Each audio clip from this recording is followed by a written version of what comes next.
ketika Allah terasa jauh. Shalom mitra produktif.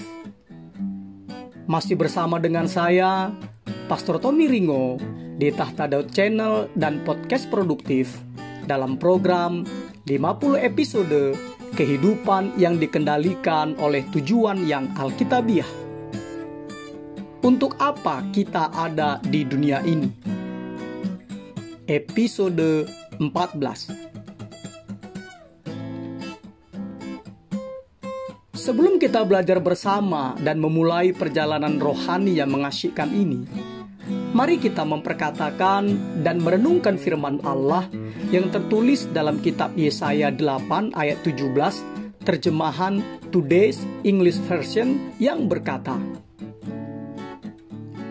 Tuhan menyembunyikan dirinya dari umatnya, tetapi aku percaya kepadanya dan menaruh pengharapan di dalam Dia. Dari ayat tersebut kita diingatkan bahwa ada kalanya kita tidak merasakan kehadiran Allah. Tetapi percayalah, Allah itu selalu hadir karena Ia adalah Allah Maha Hadir. Allah itu nyata, tidak peduli apa yang Anda rasakan. Memang mudah untuk menyembah Allah pada saat segala sesuatunya berjalan baik atau lancar dalam kehidupan Anda, yakni pada saat Allah menyediakan makanan, teman, keluarga, kesehatan, dan situasi-situasi yang berbahagia. Tetapi keadaan tidaklah selalu menyenangkan. Lalu bagaimana Anda menyembah Allah pada waktu keadaan tidak menyenangkan? Apakah yang harus Anda lakukan ketika Allah terasa jutaan kilometer jauhnya? Mitra produktif, tingkat penyembahan yang terdalam adalah memuji Allah walaupun dalam keadaan sakit, mengucap syukur kepadanya walau sedang menghadapi pencobaan, tetap percaya kepadanya walau sedang dicobai, berserah diri kepadanya sementara menderita, dan tetap mengasihinya ketika Dia terasa jauh.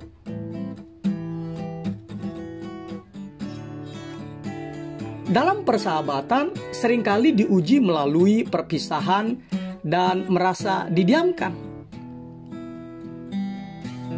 di mana Anda dipisahkan oleh jarak fisik, atau Anda tidak dapat berbicara, atau didiamkan oleh sahabat Anda.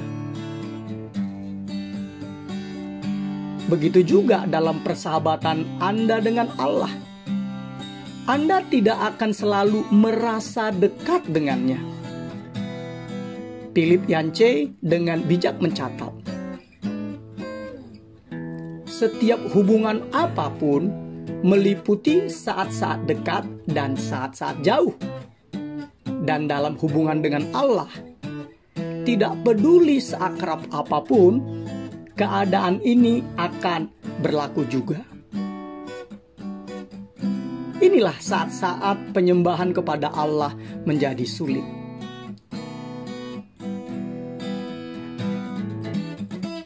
Untuk mendewasakan hubungan persahabatan Anda dengan Allah, Allah akan mengujinya dengan apa yang tampaknya sebagai masa-masa perpisahan. Masa di mana seolah-olah Allah telah meninggalkan atau melupakan Anda. Allah terasa jutaan kilometer jauhnya dari Anda. Saint John of the Cross menyebut masa-masa kekeringan rohani, keraguan, dan jauh dari Allah ini sebagai malam gelap bagi jiwa. Henry Nouwen menyebutnya sebagai pelayanan tanpa kehadiran. A.W. Tozer menyebutnya pelayanan malam. Orang lain menyebutnya musim dingin bagi hati.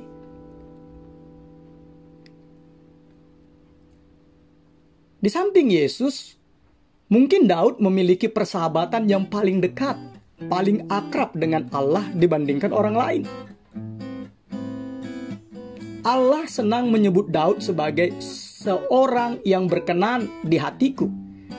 1 Samuel 13 ayat 14, Kisah Para Rasul 13 ayat 22.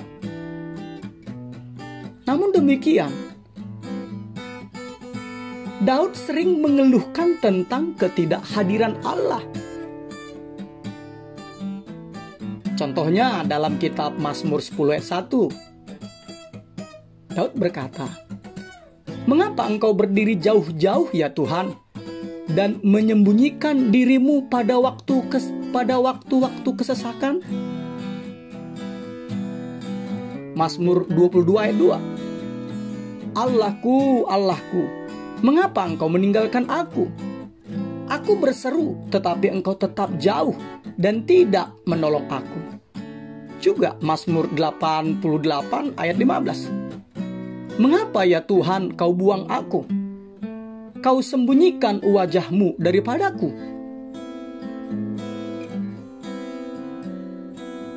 Tentu saja Allah tidak benar-benar meninggalkan Daud. Dan juga Allah tidak meninggalkan Anda. Allah telah berjanji berulang-ulang kali. Dia berkata, "Aku sekali-kali tidak akan membiarkan engkau, dan aku sekali-kali tidak akan meninggalkan engkau." Itu tertulis di dalam Ulangan 31 ayat 8, Mazmur 37 ayat 8, Yohanes 14 ayat 16 sampai 18, Ibrani 13 ayat 5.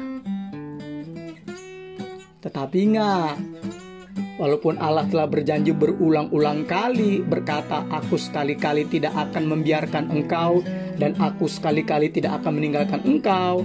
Tapi ingat, Allah tidak berjanji bahwa engkau akan selalu merasakan kehadiranku, kata Tuhan. Bahkan Allah mengakui bahwa ada kalanya Ia menyembunyikan dirinya dari kita. Itu tertulis di Yesaya 45 ayat 15. Ada saat-saat di mana Allah kelihatannya menghilang dari kehidupan Anda. Floyd McClung menggambarkannya sebagai berikut. Anda bangun suatu pagi dan semua perasaan rohani Anda hilang. Anda berdoa, tetapi tidak ada yang terjadi. Anda mengusir roh jahat, tetapi hal tersebut tidak mengubah apapun. Anda melakukan latihan-latihan rohani, seperti membaca Alkitab, saat teduh dan sebagainya. Anda meminta teman-teman berdoa bagi Anda. Anda mengakui setiap dosa yang dapat Anda bayangkan atau yang Anda ingat. Kemudian meminta maaf kepada semua orang yang Anda kenal. Anda berpuasa, tetapi tidak juga terjadi apa-apa. Anda mulai bertanya-tanya dalam hati, berapa lama lagi kesuraman, kekeringan rohani ini akan berlangsung? Berhari-harikah? Berminggu-minggukah? Berbulan-bulankah? Kapankah hal ini berakhir? Rasanya seolah-olah doa-doa Anda hanya membentur langit-langit saja. Dan dalam keadaan putus asa, Anda berseru, "Ada apa dengan aku ini?"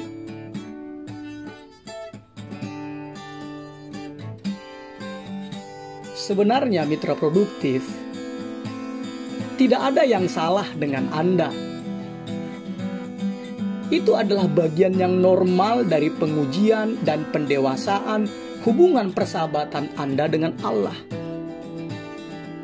Setiap orang Kristen mengalaminya setidaknya sekali, dan biasanya beberapa kali.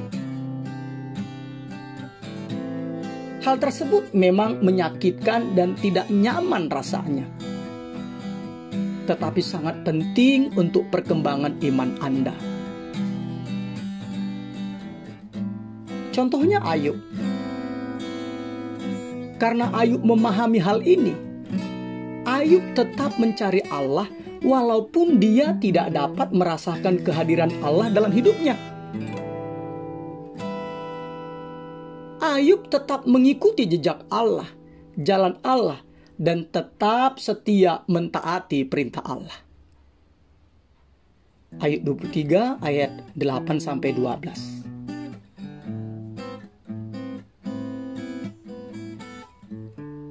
Ketika Allah terasa jauh, Anda mungkin berpikir atau mungkin Anda merasa bahwa Allah marah terhadap Anda atau sedang menghukum Anda karena suatu dosa.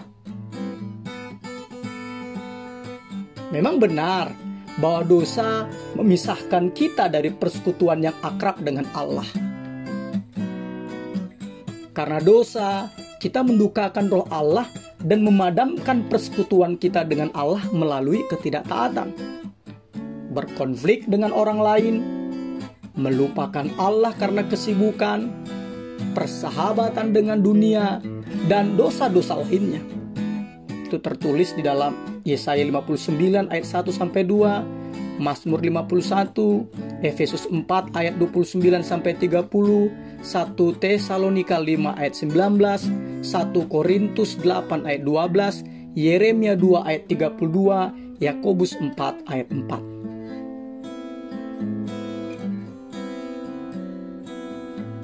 Tetapi ada kalanya perasaan ditinggalkan atau dijauhkan oleh Allah ini tidak ada hubungannya dengan dosa. Ada kalanya. Itu adalah ujian iman yang harus kita semua hadapi. Pertanyaannya adalah, apakah Anda akan terus mengasihi, mempercayai, mentaati, dan menyembah Allah walaupun Anda tidak merasakan kehadirannya atau tidak memiliki bukti yang kelihatan dari hasil karya Allah dalam kehidupan Anda?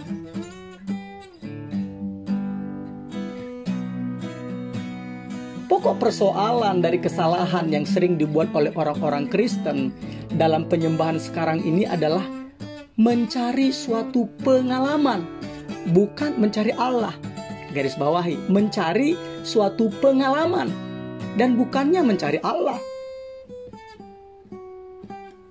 Mereka mencari suatu perasaan atau sensasi kebatinan. Dan jika hal tersebut terjadi, mereka menyimpulkan bahwa mereka telah menyembah. Tetapi hal tersebut adalah salah mitra produktif. Kenapa? Karena sebenarnya Allah seringkali menyingkirkan perasaan-perasaan kita supaya kita tidak akan bergantung pada perasaan-perasaan tersebut. Mencari suatu perasaan, bahkan perasaan dekat dengan Kristus sekalipun, bukanlah penyembahan. Ingat, Allah itu nyata, tidak peduli apa yang Anda rasakan, karena Ia adalah Maha Hadir.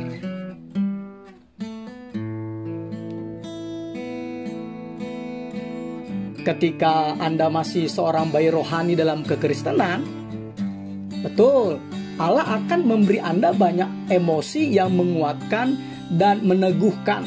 Dan seringkali Ia menjawab banyak doa-doa Anda yang tidak dewasa dan yang mementingkan diri sendiri. Betul. Nah, itu tujuannya apa? Tujuannya adalah supaya Anda mengetahui bahwa Allah benar-benar ada. Tetapi ketika Anda bertumbuh dalam iman, Dia akan menyapih atau menghentikan Anda dari ketergantungan tersebut.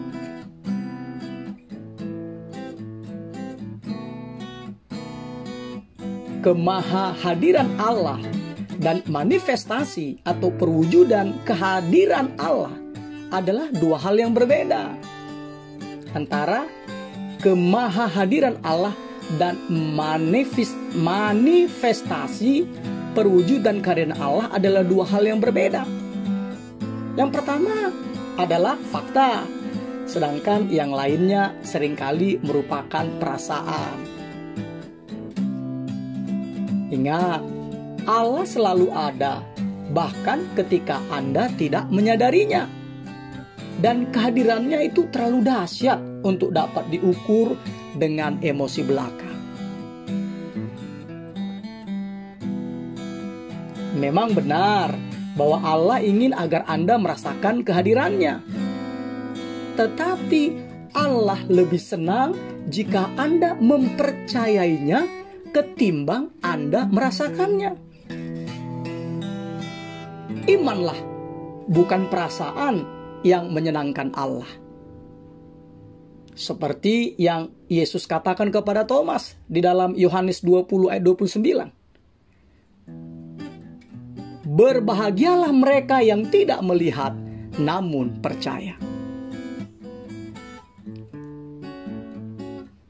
Oh iya, situasi-situasi yang paling mencobai iman Anda adalah saat-saat ketika hidup terasa berantakan dan Anda tidak menemukan Allah dimanapun.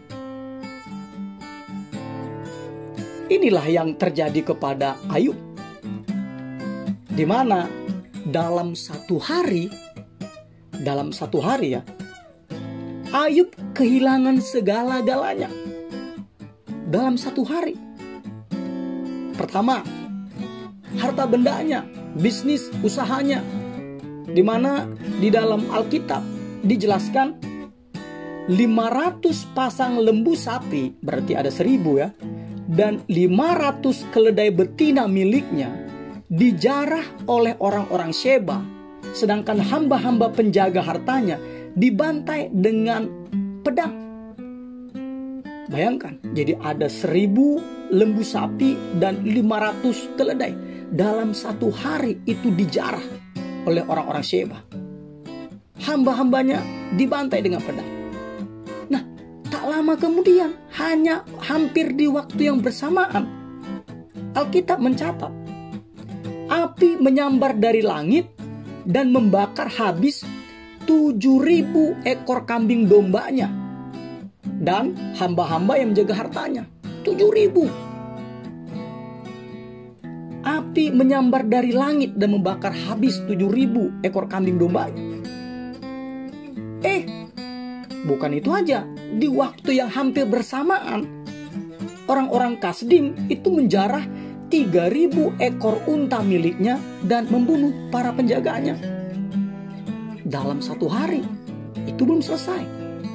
Kedua, keluarganya.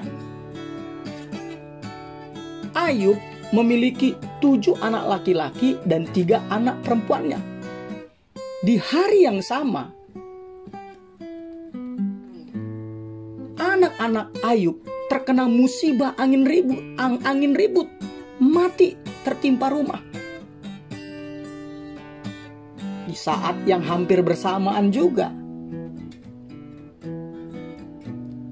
kesehatannya, ini yang ketiga, kesehatan Ayub di mana terkena penyakit barah atau bisul dari telapak kaki sampai kepalanya.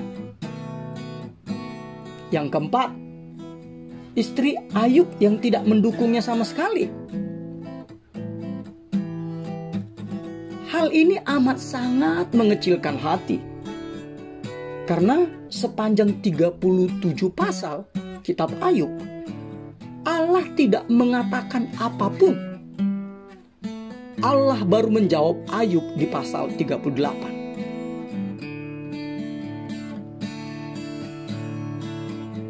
Pertanyaannya,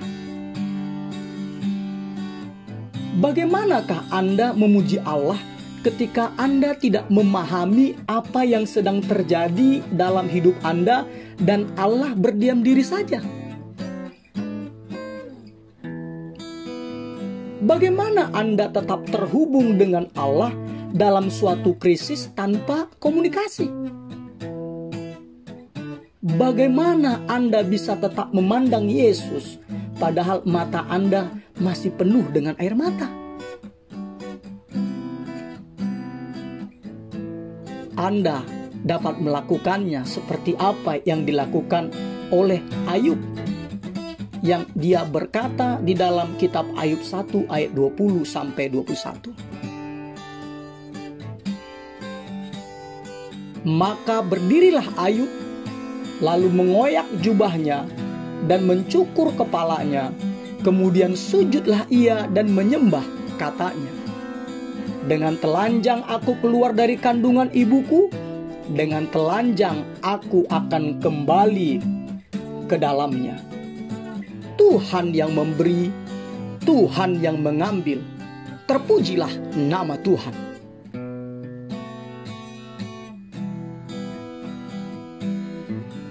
Mitra produktif, ada 4 hal yang harus kita lakukan ketika Allah terasa jauh dan ketika kehidupan tak sesuai dengan apa yang kita harapkan. Pertama, katakanlah kepada Allah persis apa yang Anda rasakan. Curahkanlah isi hati Anda kepada Allah. Keluarkanlah semua emosi yang Anda rasakan. Ayub juga melakukannya ketika dia berkata dalam kitab Ayub 7 ayat 11 terjemahan bahasa Indonesia masa kini. Ayub berkata demikian, sebab itu aku tak dapat tinggal diam. Rasa pedih dan pahitku tak dapat kupendam. Aku harus membuka mulutku dan mencurahkan isi hatiku. Ayub juga berseru ketika Allah terasa jauh. Dalam kitab Ayub 29 ayat 2-4 dia berkata,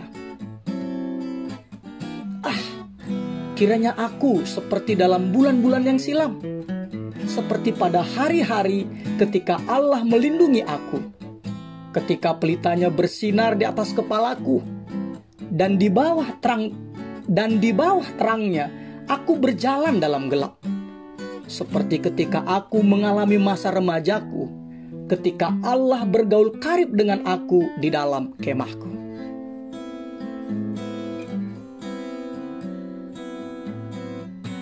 Allah dapat menangani kebimbangan, kemarahan, ketakutan, kesedihan, kebingungan, dan keraguan Anda.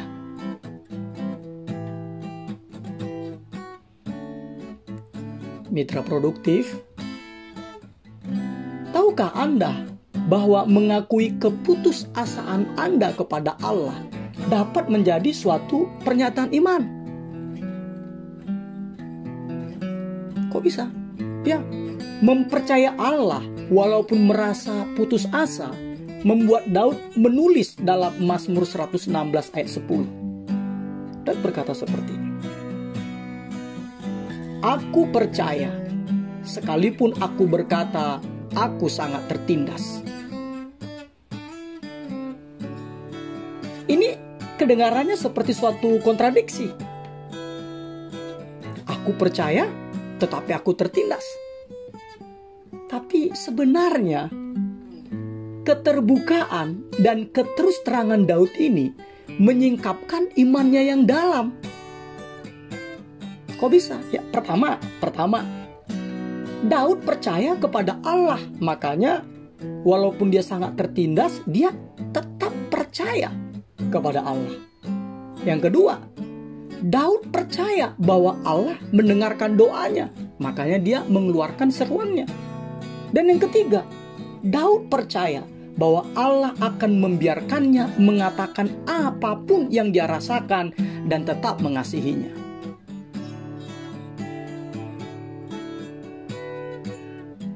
Kedua,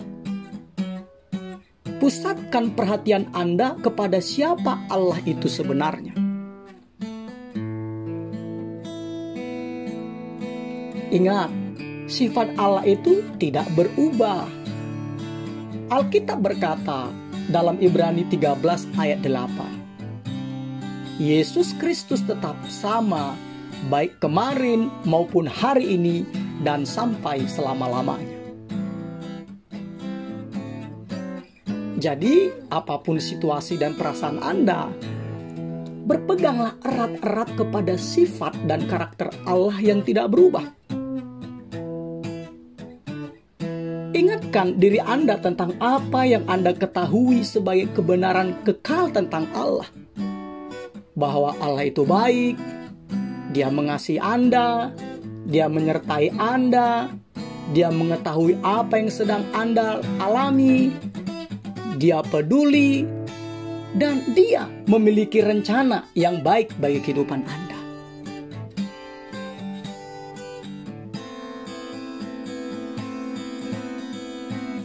Ketika kehidupan Ayub hancur berantakan dan Allah diam saja, hebatnya Ayub masih menemukan hal-hal yang membuatnya dia bisa memuji Allah.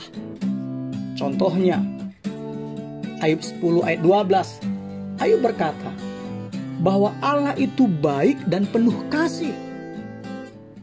Di dalam Ayub 37 ayat 5 dan 23 atau Ayub 42 ayat 2, Ayub masih bisa berkata bahwa Allah itu maha kuasa. Di Ayub 23 ayat 10, Ayub 31 ayat 4, Ayub masih dapat berkata bahwa Allah itu mengetahui setiap rincian kehidupan saya. Di Ayub 34 ayat 13, Ayub masih menemukan hal-hal yang bisa membuat dia memuji Allah. Dikatakan apa? Bahwa Allah itu memegang kendali. Di Ayub 23 ayat 14, bahwa Ayub masih menemukan bahwa Allah memiliki rencana untuk kehidupannya. Di Ayub 19 ayat 25, Ayub masih menemukan hal yang membuat dia bisa memuji Allah. Dia berkata bahwa Allah akan menyelamatkan saya.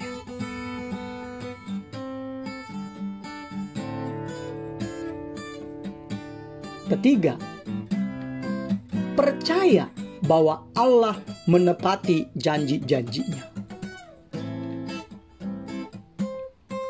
Selama masa-masa kekeringan rohani, Anda harus bersabar dan bersandar kepada janji-janji Allah, bukan bersandar kepada emosi Anda. Dan Anda harus menyadari bahwa Allah sedang membawa Anda ke tingkat kedewasaan yang lebih dalam. Saya ulangi lagi ya. Selama masa-masa kekeringan rohani, Anda harus bersabar dan bersandar kepada janji-janji Allah, bukan pada emosi Anda. Dan menyadari bahwa Allah sedang membawa Anda ke tingkat kedewasaan yang lebih dalam. Karena apa? Karena persahabatan yang didasarkan pada emosi itu dangkal. Jadi jangan bingung jika Anda menghadapi masalah atau kesulitan. Apalagi hari-hari ini kesulitan yang diakibatkan oleh COVID-19. Ingat, keadaan tidak dapat mengubah karakter Allah. Kasih karunia Allah masih tetap berlaku. Allah masih berpihak kepada Anda, sekalipun Anda tidak merasakannya. Seperti Ayub, walaupun tidak ada keadaan-keadaan yang menguatkannya, ia tetap berpegang pada firman Allah. Ayub berkata dalam Ayub 23 ayat 12, "Perintah dari bibirnya tidak kulanggar, dalam sanubariku kusimpan ucapan mulutnya." Keyakinan pada firman Allah ini membuat Ayub tetap setia, sekalipun tidak ada hal yang masuk akal. Imannya kuat di tengah-tengah penderitaan. Bahkan Ayub berkata dalam Ayub 13 ayat 15 terjemahan firman Allah yang hidup, "Sekalipun Allah akan mencabut nyawaku, aku akan tetap mempercayakan diriku kepadanya." Wih, luar biasa.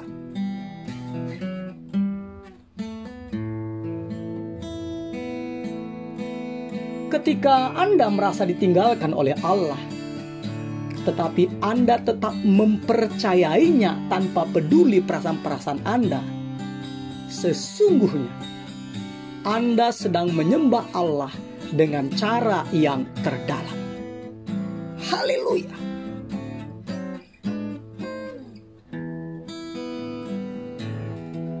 Empat, ingatlah apa yang telah Allah kerjakan bagi Anda. Seandainya Allah tidak pernah melakukan hal lain apapun bagi Anda, Dia tetap layak menerima pujian selama sisa hidup Anda. Karena apa yang Yesus lakukan bagi Anda di atas kayu salib. Anak Allah mati bagimu. Inilah alasan terbesar untuk menyembah. Sayangnya, kita melupakan rincian kekejaman dari pengorbanan menyakitkan yang telah Allah lakukan bagi kita. Bahkan sebelum penyalibannya, anak Allah ditelanjangi, dipukul hingga nyaris tidak bisa dikenali, dicambuk, dihina, diejek, dimahkotai duri, dan diludahi dengan kebencian. Dia disiksa dan dihina, dilecehkan oleh orang-orang yang tak berperi kemanusiaan. Dia diperlakukan lebih buruk daripada seekor binatang. Kemudian, dalam keadaan hampir pingsan karena kehilangan banyak darah, Dia dipaksa untuk memikul salib yang berat mendaki sebuah bukit. Dipakukan pada salib itu, lalu dibiarkan mati pelan-pelan dalam keadaan tersiksa di kayu salib. Sementara darahnya terkuras keluar dari luka-lukanya, para pengejek berdiri dan meneriakkan kata-kata makian, memperolok-olok penderitaannya, dan menantang pernyataannya bahwa Dia adalah Allah.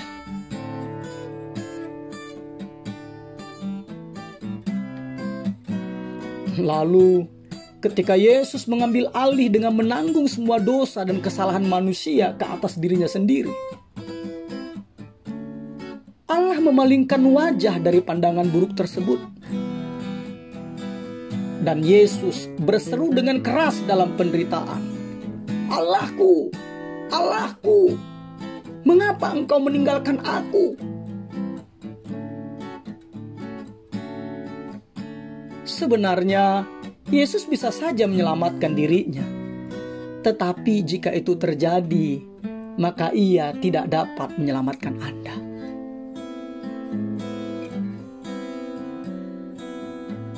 Kata-kata tidak bisa menggambarkan kegelapan pada saat kejadian tersebut. Mengapa Allah mengizinkan dan sabar terhadap penganiayaan yang berat, kejam, dan begitu mengerikan ini? Mengapa? Alasannya adalah supaya Anda dapat dibebaskan dari kekekalan di dalam neraka, dan supaya Anda dapat menerima dan menikmati kemuliaannya selama-lamanya di sorganya yang mulia. Alkitab berkata dalam 2 Korintus 5 ayat 21, "Dia yang tidak mengenal dosa telah dibuatnya menjadi dosa karena kita, supaya dalam Dia kita dibenarkan oleh Allah."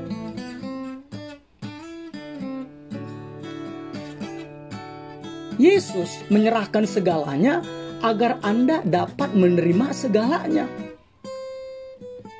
Dia mati supaya Anda bisa hidup selamanya.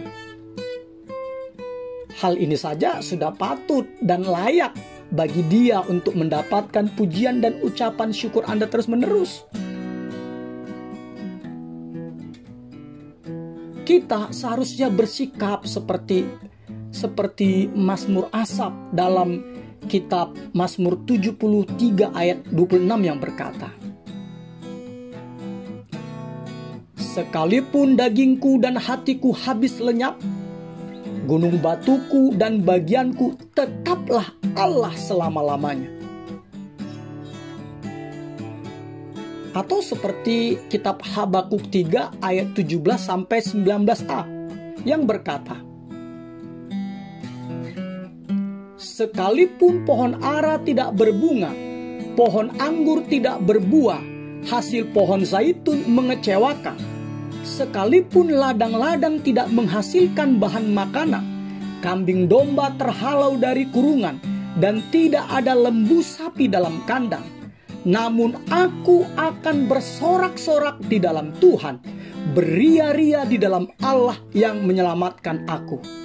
Allah Tuhanku itu kekuatanku.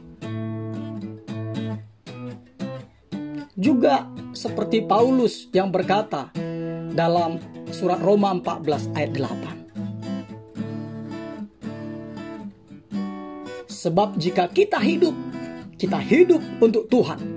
Dan jika kita mati untuk Tuhan. Jadi baik hidup atau mati, kita adalah milik Tuhan. Haleluya.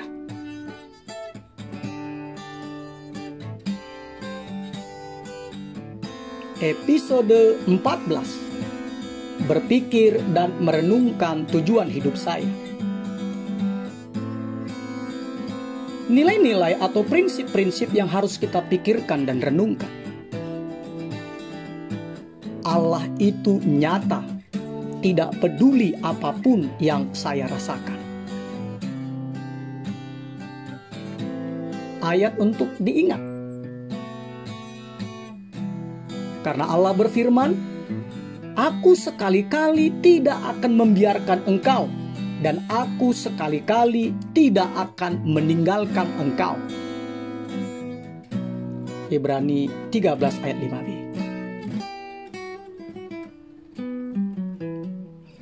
Pertanyaan untuk dipikirkan dan didiskusikan. Bagaimana saya bisa tetap fokus pada kehadiran Allah, terutama ketika Allah terasa jauh?